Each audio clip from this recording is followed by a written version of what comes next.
नमस्कार साथियों। आज हम क्लास 10th का सब्जेक्ट मैथमेटिक्स का मॉडल पेपर सॉल्व करेंगे। इस बार आरबीएसई ने पैटर्न चेंज किया है। पेपर के अंदर कुल 5 section A, B, C, D और ई होंगे, जिसके अंदर हम आज सेक्शन ए के बारे में अध्ययन करेंगे। अन्य सेक्शन के लिए मैंने और वीडियो बनाए हैं, उनको आप देख लेना। तो चलिए आज की क्लास हम शुरू करते हैं। देखिए दोस्तों, ये माध्यमिक शिक्षा बोर्ड राजस्थान अजमेर के द्वारा जारी मॉडल प्रश्न पत्र कक्षा 10 के लिए है। ये कुछ सामान्य निर्देश हैं और यहाँ से प्रश्न पत्र स्टार्ट होता है, जिसके अंदर सेक्शन ए है। सेक्शन ए टोटल 20 नंबर का है। सेक्शन ए टोटल 20 अंक का है, जिसके अंदर 10 नंबर तो ऑब्जेक्टिव, जिसके अंदर आपको A B C D answer लिखना है, और बाकी जो 10 नंबर है छोटे छोटे प्रश्न उत्तर है, उसको आपको हल करना है। तो देखिए दोस्तों, पहला जो सवाल है यहाँ पर, 17 का वर्ग क्या होगा। वर्ग का मतलब क्या होता है? स्क्वायर, यानी उसी संख्या का उसी संख्या से गुणा। तो ये अपने को अच्छी तरह से आता है। जब 17 से गुणा करोगे तो 17 17 299, और नहीं तो अगर आपको याद नहीं है तो आसानी से आप इसका गुणा कर सकते हैं। दूसरा जो सवाल है दोस्तों, बहुपद f(x) बराबर 4x + 2 में x बराबर 2 रखने पर बहुपद का मान क्या होगा। तो बहुपद का मान ज्ञात करने के लिए दोस्तों हम क्या करते हैं, 4x + 2 एक बहुपद दे रखा है और x का मान 2 है, तो यहाँ हम रख देंगे 2 = क्या आ जाएगा, 4 × 2 + 2। 4 का 2 से गुणा किया 8, और 8 के अंदर हम 2 जोड़ेंगे तो आंसर क्या आ जाएगा, 10। तो इसका आंसर क्या आ जाएगा, 10 आ जाएगा, और इसका आंसर क्या था, 189। तीसरा सवाल देखिए, द्विघात बहुपद x² - 2x - 8 के शून्यकों का योग क्या होगा। तो देखिए दोस्तों, x² - 2x - 8 एक बहुपद है, और बहुपद का सामान्य समीकरण हम जानते हैं, ax² + bx + c होता है, जिसके अगर 0 अल्फ़ा और बीटा हो तो हम क्या लिखते हैं, अल्फ़ा + बीटा यानी शून्यकों का योग बराबर -b/a। तो देखिए दोस्तों, यहाँ इसको और इसको अगर आप तुलना करते हैं तो x² का कोफिशिएंट a है और x² का कोफिशिएंट यहाँ पर क्या है, 1 है, तो a = 1। x का कोफिशिएंट b, x का कोफिशिएंट -2, तो b का जो गुणांक है -2, और c बराबर -8। a का मान, b का मान और c का मान। अपने को शून्यकों का योग ज्ञात करना है, तो मान रख दीजिए शून्यकों का योग अल्फ़ा + बीटा = b का जो मान है -2, तो ये -2, और a का मान यहाँ 1 है, तो ये आएगा 1। माइनस को माइनस से मल्टीप्लाई करेंगे तो आएगा माइनस और माइनस प्लस, तो ये आ जाएगा 2/1। तो इसका आंसर क्या आ जाएगा, ये 2 हो जाएगा। मान लीजिए एग्जाम के अंदर अपने को पूछ ले शून्यकों का गुणा यानी अल्फ़ा बीटा, इसका हम जानते हैं c/a। तो c का मान क्या है, -8, और a का मान क्या है, 1। तो इसका आंसर क्या आ जाएगा दोस्तों, -8 आ जाता। अगला सवाल देखिए दोस्तों, sin π/6 का मान क्या होगा। अब देखिए, पाई का मतलब रेडियन होता है, और 1 पाई रेडियन बराबर क्या होता है, 180 डिग्री होता है। हमें निकालना है π/6, तो अपॉन में 6 कर दिया और 180 में 6 का भाग दिया, कितना आ जाएगा, 30 डिग्री आ जाएगा। अपने को निकालना है sin π/6 यानी sin 30 का मान निकालना है। किसका निकालना है, sin 30 का मान। तो देखिए दोस्तों, आपको टेबल याद होगी अच्छी तरह से, ये 0, ये 30, ये 45, ये 60 और ये 90, और इस तरफ क्या याद किया था आपने, sine theta, cos theta, tan theta, बाकी भी ट्रिग्नोमेट्री फंक्शन आ जाएंगे। और इसके लिए आपको बताया था 0, 1/4, 1/2, 3/4 और 1। 0 का वर्गमूल 0, 1 का वर्गमूल 1, 4 का जाएगा 2, 1, 2 का जाएगा √2, 3 का हो जाएगा √3, और 4 का हो जाएगा 2, और 1 का हो जाएगा 1। ये तो निकल गया साइन का मान। अब अगर मान लो कॉस का भी अगर आपको निकालना हो तो आप क्या करोगे, इसके मान को उल्टा करके लिख देंगे। तो ये 1 है, तो ये 1 यहाँ आ जाएगा, सेकंड लास्ट इसका सेकंड हो जाएगा, ये यहीं रहेगा, 1/2 यहाँ चला जाएगा और ये 0 यहाँ आ जाएगा। अब आपको निकालना टेन। हम जानते हैं कि टेन थीटा का जो मान है वो क्या होता है, साइन थीटा बटा कॉस थीटा होता है। तो 0 में अगर 1 का भाग देते हैं तो क्या आएगा, 0 आएगा। 1/2 बटा √3/2, 2 से 2 कटेगा तो यहाँ क्या आ जाएगा, 1/√3। √2 से √2 कटेगा तो 1 आ जाएगा। 2 से 2 कटेगा तो √3 आ जाएगा। 1/0 क्या आ जाएगा, अनंत। इस प्रकार से ट्रिग्नोमेट्री की टेबल बनती है। हमें निकालना है साइन π/6 यानी साइन 30, और साइन 30 का जो मान क्या है, 1/2। तो देखिए दोस्तों, इसका जो आंसर क्या आ जाएगा, साइन π/6 1/2 यानी बी इसका आंसर हो जाएगा दोस्तों। अगला सवाल, एक ऊर्ध्वाधर खंभे की परछाई खंभे की ऊंचाई के बराबर है तो सूर्य का उन्नयन कोण क्या होगा। तो देखिए, ये मान लीजिए खंभा है और हमें पता है कि छाया धरती पर पड़ती है तो ये छाया होगी। ये लंबाई और ये लंबाई बराबर है, दोनों को मैंने h मान लिया। अपने को उन्नयन कोण का मतलब ये थीटा ज्ञात करना है। तो देखिए, थीटा दिया हुआ है, थीटा के सामने क्या होता है, ये लंब आपको दिया हुआ है, और जिस भुजा पर कोण बनता है उसको हम आधार कहते हैं। और 90 डिग्री के सामने की जो भुजा है वो क्या कहलाती है, कर्ण कहलाती है। तो यहाँ पर लंब भी दिया हुआ है और आधार भी दिया हुआ है। तो दोस्तों, हमें पता है कि जब थीटा, लंब और आधार हो तो क्या सूत्र होता है, टेन थीटा बराबर लंब बटा आधार, लंब बटा आधार, ये आएगा टेन थीटा। अब थीटा के सामने की भुजा लंब है तो ये हो जाएगा h, आधार h से h कटेगा तो क्या आएगा, 1 बार आएगा। और टेन थीटा के अंदर एक जो मान है, ये देखो, ये टेन, और 45 के अंदर मान क्या होता है, 1। तो यहाँ मैंने क्या लिख दिया, टेन 45 और थीटा इक्वल्स टू क्या आ जाएगा, 45 यानी 45। तो इसका आंसर क्या आ जाएगा दोस्तों, आ जाएगा। तो एक बार वापस देख लीजिए दोस्तों। पहला जो सवाल है 17 का वर्ग, 17 × 17 290। दूसरा है fx बराबर 4x + 2, x का मान 2 है तो x की जगह मैंने 2 रख दिया। तो 4 × 2 8 और प्लस के अंदर 2, 8 के अंदर 2 जोड़ेंगे तो इसका आंसर क्या आ जाएगा, 10 आ जाएगा। तीसरा देखिए, px बराबर x² - 2x - 8।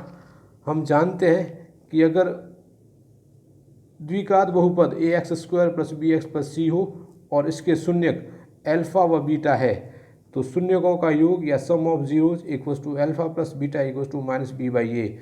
इसकी अगर आप तुलना करोगे तो a, b और c का मान आ जाएगा। a का मान 1, b का मान -2 और c का मान -8। Alpha plus beta equals to -b/a, तो माइनस और b का मान -2/1, माइनस और माइनस का गुणा किया तो प्लस, तो 2/1, ये इसका आंसर आ जाएगा। चौथा सवाल देखिए, साइन π/6 और पाई का मान 180, 180/6 यानी साइन 30, और साइन 30 का मान क्या होता है, 1/2 होता है। अगला सवाल देखिए, जिसके अंदर खंभा और उसकी जो परछाई आपस में बराबर दे रखी है। मान लीजिए खंभे की ऊंचाई h है और परछाई h है, दोनों बराबर है। तो देखिए, टेन थीटा बराबर लंब बटा आधार, तो ये लंब है और ये आधार है, h/h बराबर 1। और हम जानते हैं कि एक जो टेन के अंदर किसका मान होता है, 45 का होता है। तो tan theta equal to tan 45, और थीटा का मान क्या आ जाएगा, 45 आ जाएगा। अगला सवाल देखिए दोस्तों। अगला सवाल है 5, -2 की x अक्ष से दूरी क्या होगी। तो देखिए, हम आपको बताते हैं, ग्राफ के अंदर क्या होता है, ये x, ये x डैश, ये y और ये y डैश, और ये क्या आता है, मूल बिंदु 0,0। यहाँ आ जाएगा 1, यहाँ आएगा 2, यहाँ आएगा 3, यहाँ आएगा 4 और यहाँ आएगा 5। इस तरफ क्या होता है, -1, -2, इस प्रकार से आ जाएगा। यहाँ +1, +2 और भी आ जाएंगे। यहाँ आ जाएगा -1, -2 और ये -3। अब यहाँ पर सवाल में क्या पूछा गया, 5, -2, x का मान 5, तो ये x का मान 5, y का मान -2, तो ये आ जाएगा -2। तो ये पॉइंट हो जाएगा दोस्तों।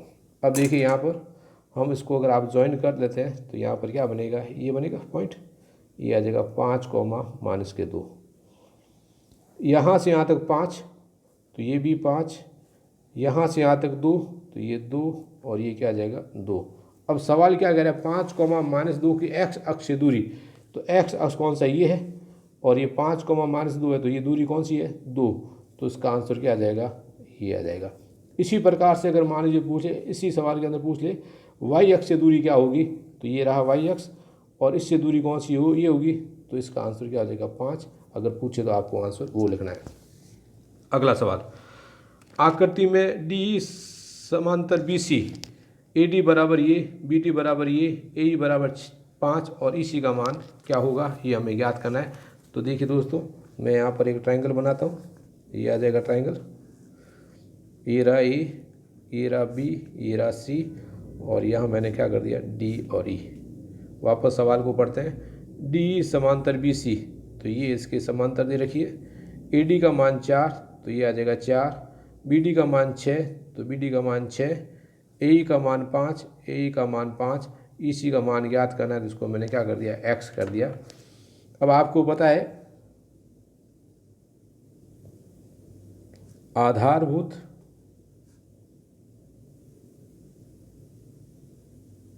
अनुपातिक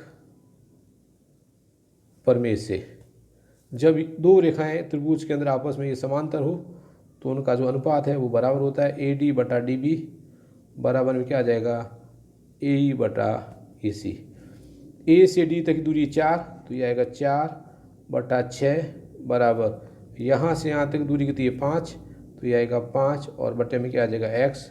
अब हम क्या करते हैं वज्र गुणा करते हैं, तो 4 का गुणा x से किया 4x और 6 का गुणा किया 5 से कितना आएगा 30।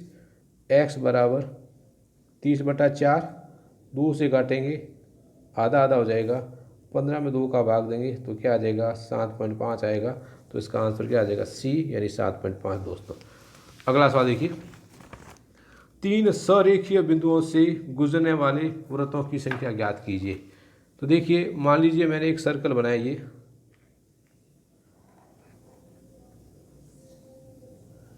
ये सर्कल बनाया।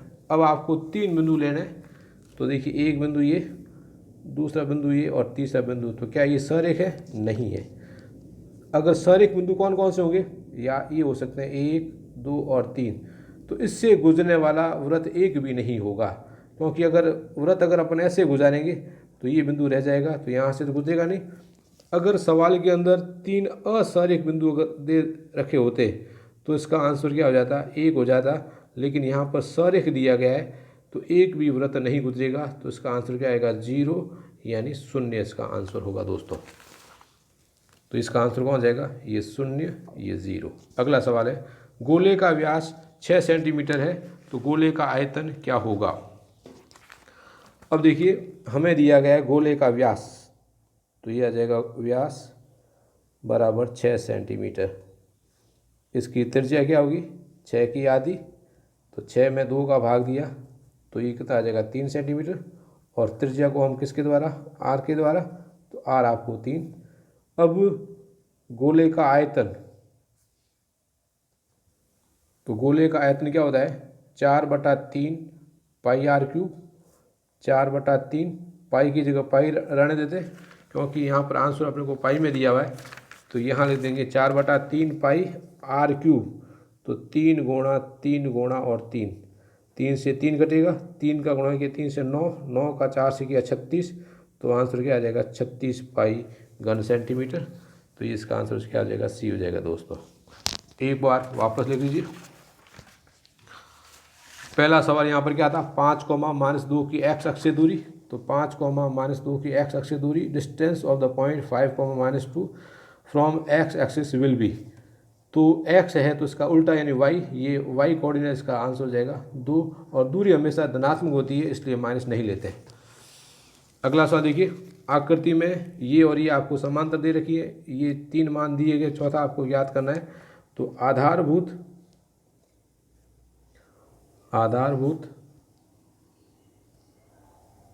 आनुपातिक प्रमेय या थेल्स प्रमेय से आप ले सकते हैं ये बटा ये बराबर ये बटा ये, लिख दिया मान।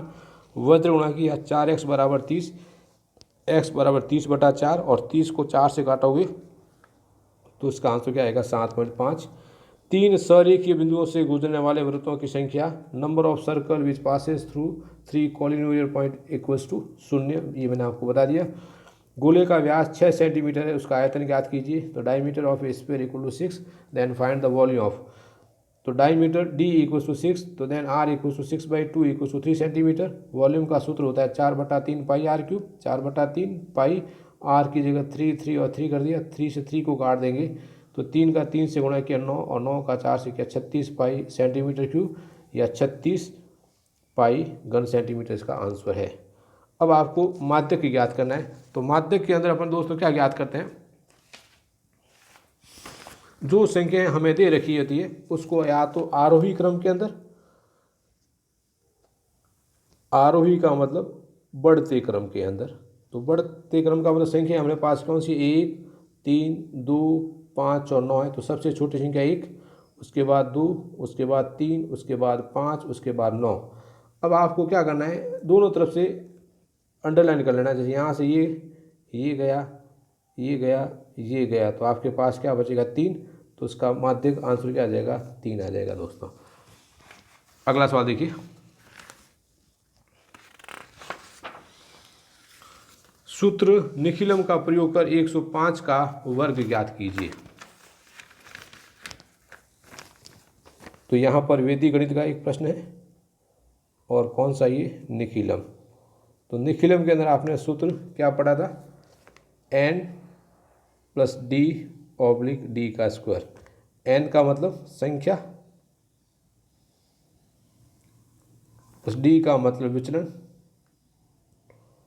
और d का स्क्वायर का मतलब विचलन का स्क्वायर। ये अपना बेसिक सूत्र है निखिलम का। यहाँ पर संख्या कौन सी दे रखी है 105 है, तो नंबर बराबर 105।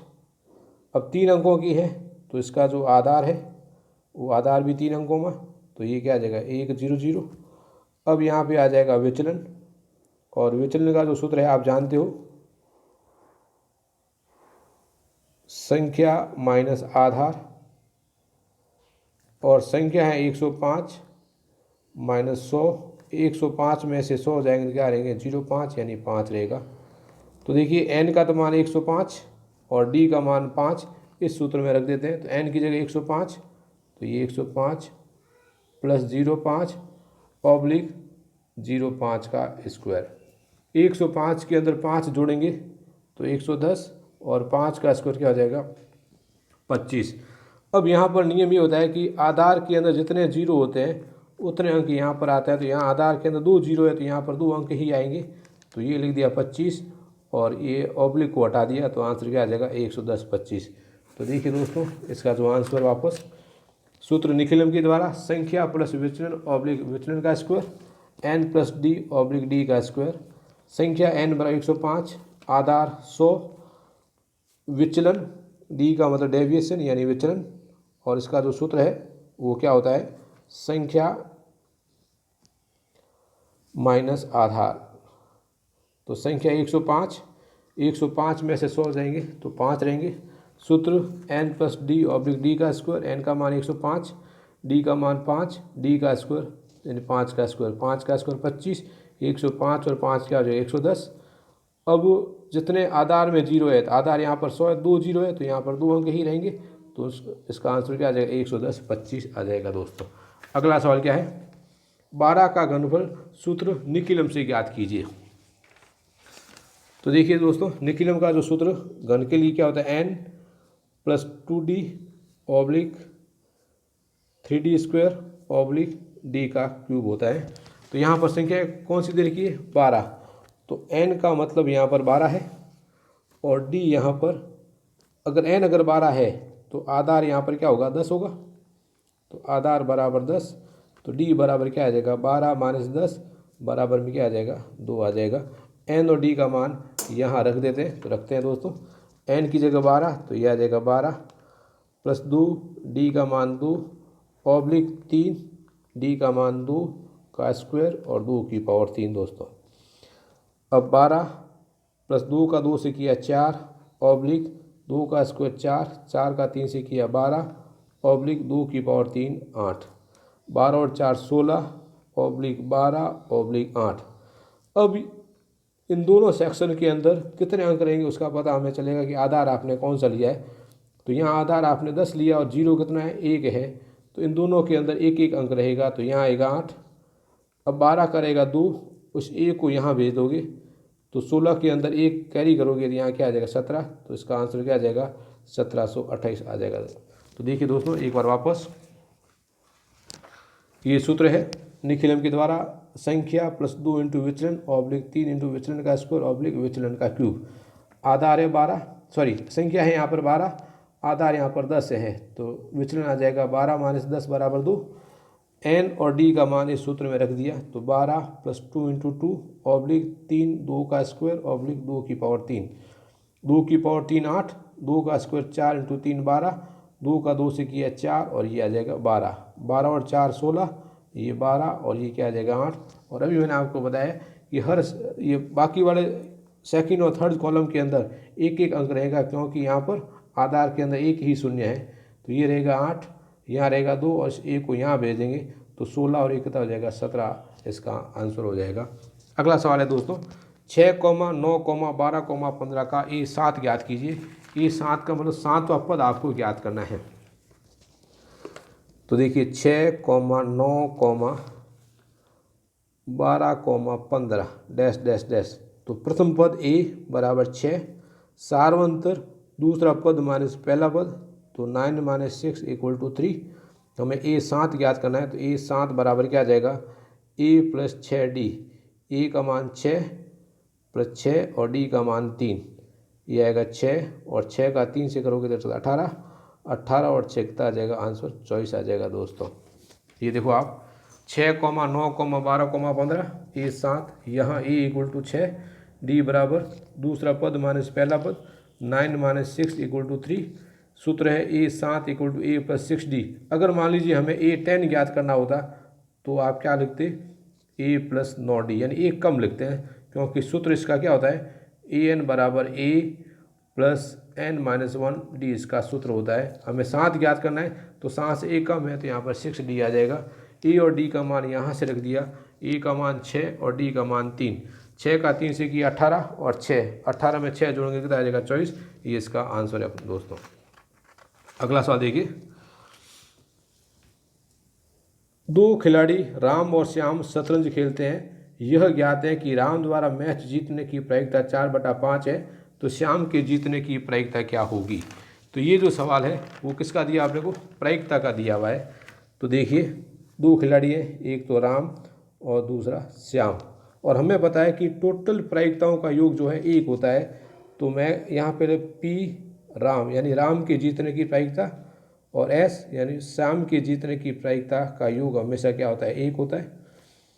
राम के जीतने की प्रायिकता 4/5 है, तो इसका तो मान दिया गया 4/5, और प्रायिकता अपने को ज्ञात करनी है श्याम की, तो ये आएगा P श्याम बराबर 1 और ये P श्याम बराबर 1 माइनस 4/5, लसब लेंगे 5, तो 5 माइनस 4 उत्तर क्या आ जाएगा 1/5 आ जाएगा दोस्तों। अगला सवाल, एक पासे को एक फेंक में अभाज्य संख्या आने की प्रायिकता क्या होगी है। तो देखिए अभाज्य संख्याएं कौन कौन सी होती है, पहले अपने को ये पता होना चाहिए। तो अभाज्य संख्या वो होती है जिसके अंदर खुद का ही भाग जाता हो। तो देखिए संख्या मैंने लिखी यहाँ पर 1, 2, 3, 4 और 5 और 6, ये पासे के अंदर टोटल संख्या फेंकी जाती है। अब इसके अंदर अभाज्य संख्याएं कौन कौन सी होती है वो अपन देखते हैं। एक अभाज्य नहीं होती है, एक तो होता है 2, 3 और कौन सी होगी 5। तो यहाँ तो संख्या ये कितनी है 3 है, और कुल संख्या यहाँ पर कितनी है 6 है, तो प्रायिकता क्या आ जाएगी 3/6 यानी 1/2 इसका आंसर आ जाएगा। तो एक बार वापस लिख देते दोस्तों। अपना यहाँ पर सवाल कौन सा है 5वां, देखिए 2 खिलाड़ी राम और श्याम शतरंज खेलते हैं। यह ज्ञात है कि राम के द्वारा मैच जीतने की प्रायिकता 4/5 है, तो श्याम की प्रायिकता ज्ञात कीजिए। तो देखिए मैंने अभी आपको बताया कि दोनों का जो प्रायिकता ज्ञात करने का योग है वो हमेशा क्या होगा 1 होगा। तो PR प्लस PS बराबर क्या होगा 1 होगा। तो राम के जीतने की जो प्रायिकता है वो 4/5, और ये किसका मान हो जाएगा PR बराबर 4/5। तो श्याम के जीतने की प्रायिकता, तो 1 में से इसको घटा देंगे, तो 1 माइनस 4/5, लसब लिया 5, तो 5 माइनस 4 1/5 इसका आंसर आ जाएगा। अब अभाज्य संख्या आने की प्रायिकता, तो कुल संख्याएं कितनी है, तो यहाँ पर कुल संख्याएं आ जाएगी 1 2 3 4 और 5 और 6 ये पासेब होती है, और प्राइम संख्या होती है 2 3 और 5, यानी ये कितनी संख्या है 3। तो अभाज्य संख्या आने की प्रायिकता P, इसको मैंने A मान लिया, अनुकूल घटनाएं 3 और कुल घटनाएं 6, तो इसका आंसर क्या आ जाएगा 1/2 आ जाएगा। अगला जो सवाल क्या है दोस्तों, रोक दृष्टि दूरी का समीकरण लिखिए। ये आपको याद होगा, सूत्र है स्टॉपिंग डिस्टेंस साइट या अवरोधन दूरी, प्रतिक्रिया दूरी प्लस अवरोध दूरी इक्वल्स टू रुकने की दूरी, distance of reaction plus braking distance equals to stopping distance. ये आपको सीधा सूत्र लिखना है इसके अंदर। 8वां सवाल क्या है, वाहनों के लिए आवश्यक PUC का पूरा नाम लिखिए। तो देखिए PUC का pollution under control certificate, Hindi में क्या हो जाएगा प्रदूषण नियंत्रित प्रमाण पत्र। अगला सवाल क्या है दोस्तों, बिंदु 2,3 और 5,6 के मध्य की दूरी क्या होगी। तो ये देखिए 2,3 और 5,6, इसको अपन मान लेते हैं x1 y1, और यहाँ मैं क्या मान लेता हूँ x2 और y2, इसको मान लिया A, इसको मान लिया B। तो दूरी ज्ञात करने का जो सूत्र आपने याद किया था वही मैं यहाँ पे लिख रहा हूँ। क्या याद किया था आपने जी, x2 माइनस x1 का square plus y2 minus y1 का स्क्वायर। यहाँ अपन मान रख देते हैं, तो x2 का मान 5, तो ये आएगा दोस्तों 5, माइनस x1 का मान 2, ये आएगा 2 का स्क्वायर, प्लस y2 का मान 6 और y1 का मान 3 है, तो ये आएगा 3। 5 में से 2 जाएगा तो क्या आएगा 3, तो 3 का स्क्वायर 9, और 6 में से 3 जाएगा ये भी 3, और 3 का स्क्वायर 9, तो यहाँ क्या रहेगा 9 + 9 = √18। यहाँ तक भी आप ले सकते हो, लेकिन अगर आपको उसको और अच्छे ढंग से लिखना है तो 18 के टुकड़े इस प्रकार से कीजिए ताकि 1 का वर्गमूल हमें आना चाहिए। तो क्या होता है 9 × 2, और 9 का वर्गमूल हो जाएगा 3, तो इसका फाइनल आंसर क्या आएगा 3√2 आंसर इसका आ जाएगा दोस्तों। अगला सवाल कौन सा है दोस्तों, एक नियत बिंदु से सदैव समान दूरी पर चलने वाले बिंदु का बिंदु पथ क्या होगा। In a throw of a dice the locus of a point which are equidistance from a certain point will be. तो देखिए यहाँ पर ये एक निश्चित बिंदु है से सदैव समान दूरी पर, तो ये दूरी समान, ये दूरी समान, ये दूरी समान, ये दूरी समान, तो यहाँ से ये जो बनेगा ये क्या कहलाता है, ये भी त्रिज्या, ये भी त्रिज्या, ये भी त्रिज्या, ये भी त्रिज्या, तो उसको हम क्या कहते हैं वृत्त कहते हैं। तो इसका आंसर क्या आ जाएगा दोस्तों वृत्त, ये इसका आंसर है। अगला सवाल देखिए, अगला सवाल क्या है, एक पासे को फेंकने पर 4 से छोटा अंक आने की प्रायिकता क्या होगी। तो ये क्वेश्चन नंबर 11, पासे को अगर फेंकोगे तो कुल संख्याएं कितनी होती है 6 होती है, 1, 2, 3, 4, 5, 6, तो टोटल घटनाएं तो क्या हो जाएगी 6 हो जाएगी। अब यहाँ पर कह रहे हैं 4 से छोटा, तो 4 से छोटे का मतलब 1, 2 और 3, तो ये हो जाएगी अनुकूल घटनाएं। तो प्रायिकता का सूत्र आप जानते हैं, अनुकूल घटना बटा कुल घटना। अनुकूल घटनाएं कितनी है यहाँ पर 3, और कुल घटनाएं कितनी है 6, और 3 में 6 का भाग देंगे तो क्या आ जाएगा 1/2, ये इसका आंसर है दोस्तों। तो दोस्तों आज इतना ही। इस वीडियो के अंदर मैंने सेक्शन ए बनाया, अगले वीडियो के अंदर मैं आपको सेक्शन बी हल करके बताऊंगा। आपने यहाँ तक देखा इसके लिए आपका धन्यवाद।